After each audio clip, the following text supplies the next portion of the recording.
Chers amis, bonsoir et bienvenue dans cette nouvelle émission.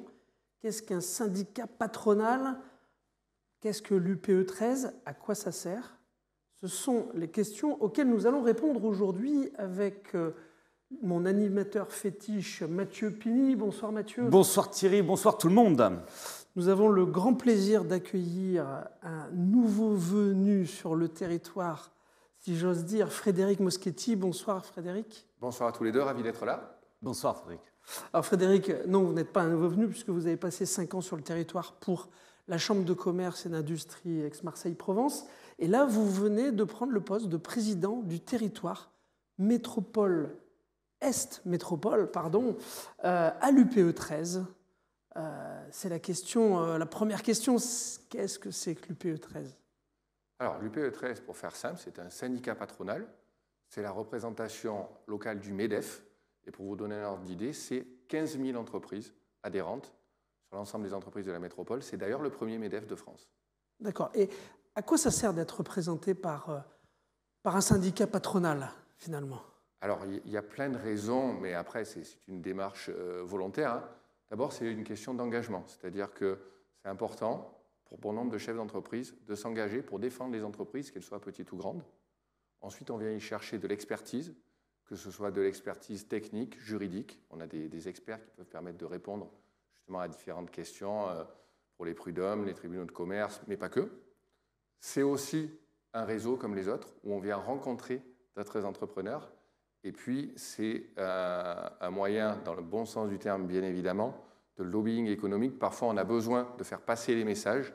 Et le syndicat sert aussi à faire passer les messages des entrepreneurs pour aider les entreprises de ce territoire, en fait, à se développer plus vite. Qui vont aider la politique de l'entreprise. Exactement. Alors vous, Frédéric, vous êtes sur la partie est de la métropole.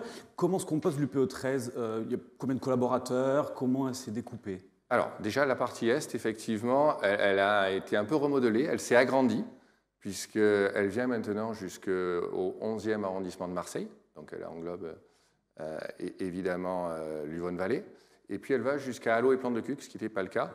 C'est assez logique, parce que c'est à peu près le même bassin d'emploi que Aubagne-La Ciotat. En fait, elle va jusqu'au 83, jusqu'aux limites du 83. Et ensuite, elle remonte jusqu'aux limites du pays aixois, donc tout ce qui est Auriol et aussi vers chez nous. Okay. Donc, c'est plusieurs milliers d'entreprises qui sont concernées. Je ne suis évidemment pas tout seul. J'ai une permanente sur le territoire que beaucoup connaissent, qui s'appelle Sylvie Torligan, qui est là depuis longtemps, qui connaît bien les entrepreneurs. On lui passe le bonjour. Oui, on lui passe le bonjour, effectivement, et avec qui vraiment on travaille en binôme. On a ensuite des interlocuteurs qui nous sont un petit peu dédiés au niveau du siège.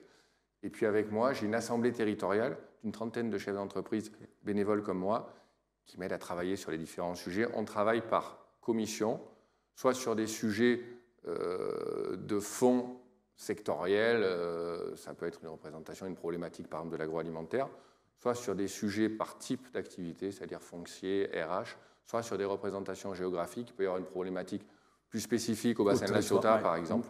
Voilà, donc chacun des membres de l'Assemblée territoriale a en quelque sorte une tâche qui lui est assignée au minimum, plus la partie représentation, puisqu'on est quand même très présent sur le territoire. Alors, vous êtes là depuis fin janvier où vous avez été nommé. Quel est votre diagnostic justement sur ce territoire? C'est un territoire qui va plutôt pas mal. C'est un territoire qui est assez particulier parce qu'il est extrêmement varié. Si on prend les autres territoires de l'UP, mais pour la Chambre de commerce, c'est à peu près la même chose, puisque c'est grosso modo les mêmes territoires. Il y a Marseille, qui est le gros du territoire et qui dépend généralement directement donc, du siège. Ensuite, il y a l'étang de Berre, alors qui pour nous va jusqu'à Arles, Aix, et puis donc ce territoire Est-Métropole.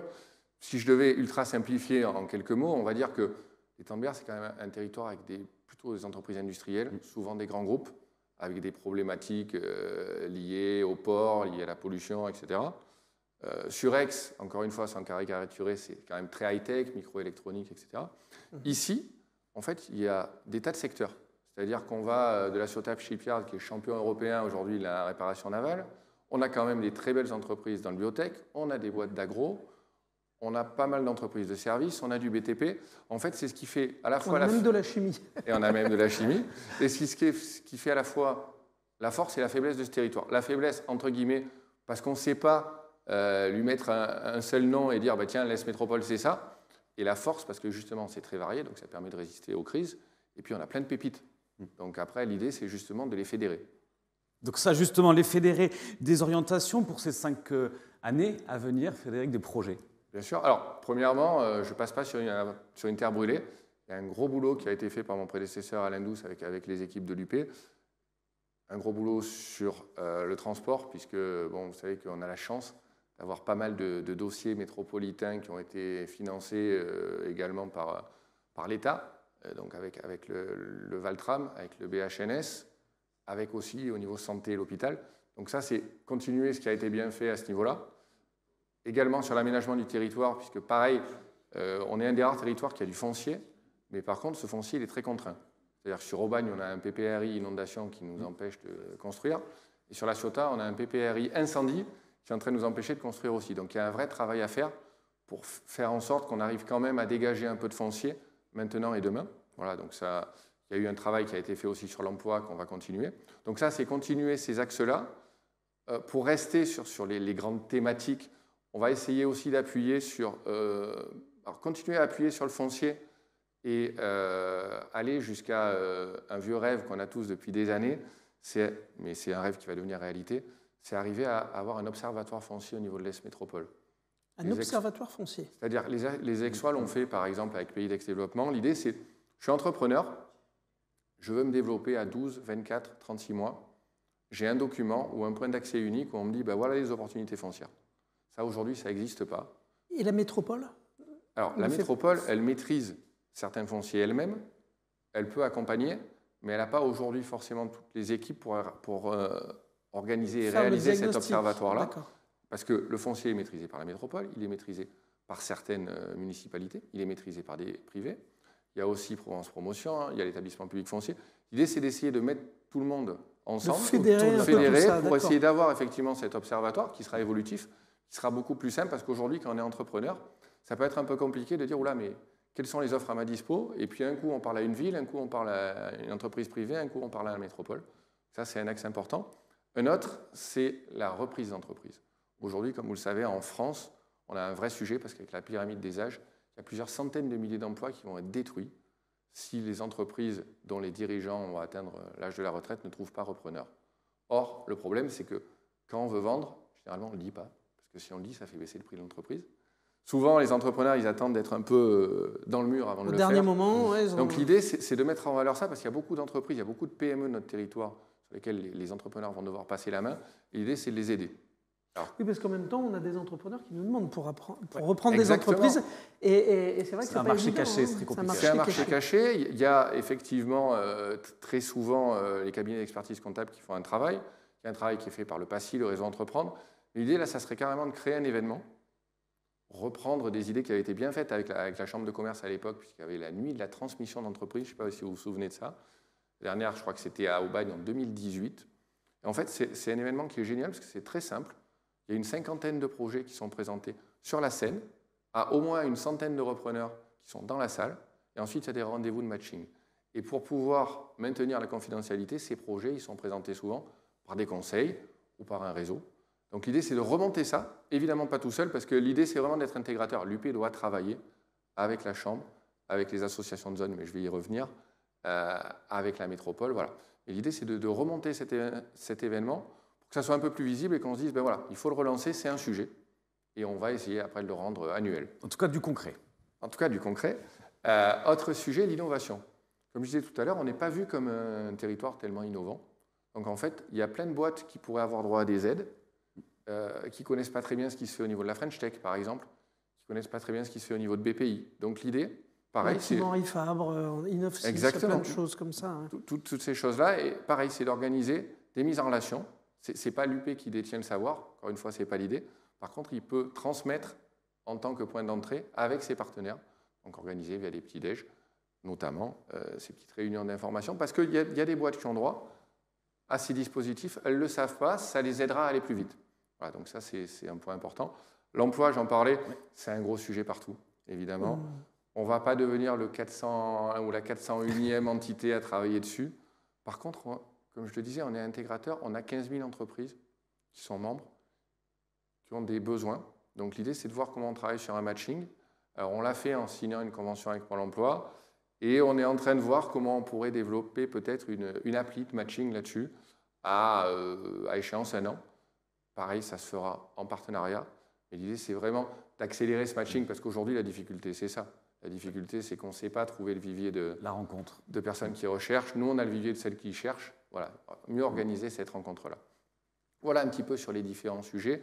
Et il y a un point pour moi qui est capital. Ça a été fait, mais on va le renforcer. Renforcer le travail en proximité. Le travail en proximité avec les assos de zone, parce qu'on est parfaitement complémentaires. C'est-à-dire qu'une association de zone fait très très bien son travail pour ses adhérents sur son environnement immédiat. Nous, on peut l'aider sur un environnement un peu plus grand, à l'échelle de l'Est Métropole ou de la métropole quand il le faut. Donc vraiment, on a déjà commencé à le faire, rencontrer les présidents et les permanents, pour définir un plan d'action en se disant, voilà, vos priorités, nos priorités communes, c'est celle-là, on va le faire ensemble. Surtout éviter les doublons, c'est vraiment ce qu'il ne faut pas. On est vraiment partenaires, c'est cette logique-là. On fait la même chose évidemment avec les municipalités, donc je vais continuer à rencontrer les maires et les directions générales de services. Et puis ce fil rouge qui est fait au niveau du siège aussi de l'Union patronale, avec les grands donneurs d'ordre, la métropole, la région, le département. On a commencé avec la métropole, avec notamment la fin de la loi 3DS, enfin la loi 3DS qui met fin plutôt au Conseil de territoire. L'idée, c'est qu'on soit là pour accompagner en disant, nos entreprises, je pense que vos entreprises ont dû lever quelques sujets d'inquiétude avec comment on va faire par rapport à la proximité qu'on avait avec nos conseils de territoire, comment on va faire par rapport à des appels d'offres qui étaient très locaux, s'ils deviennent trop gros, on n'arrivera plus à y répondre. Voilà, on a déjà transmis toutes ces inquiétudes pour que la métropole puisse travailler dessus et revenir avec des réponses très concrètes. Vous n'allez pas vous ennuyer du tout, a priori. C'est pour ça que je vous ai dit que je n'étais pas tout seul. Frédéric, une date à retenir? Alors, la prochaine à retenir, c'est le 5 juillet, puisque le 5 juillet, on fait notre soirée d'été, où on invite tous nos adhérents. Alors, c'est généralement dans un endroit plutôt sympa. Ça sera encore le cas cette année, puisque c'est au château de la Roqueforcade.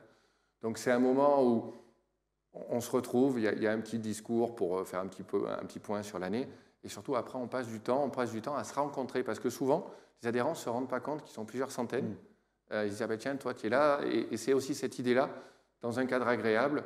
Le Covid est enfin terminé, on peut à nouveau se voir. Quel plaisir de tous se retrouver. Donc notez le 5 juillet sur vos agendas. La date est prise. Merci Frédéric. Merci. La date est prise. Frédéric, vous êtes aussi président de SMM Events, donc chef d'entreprise vous aussi. À mes heures perdues, oui.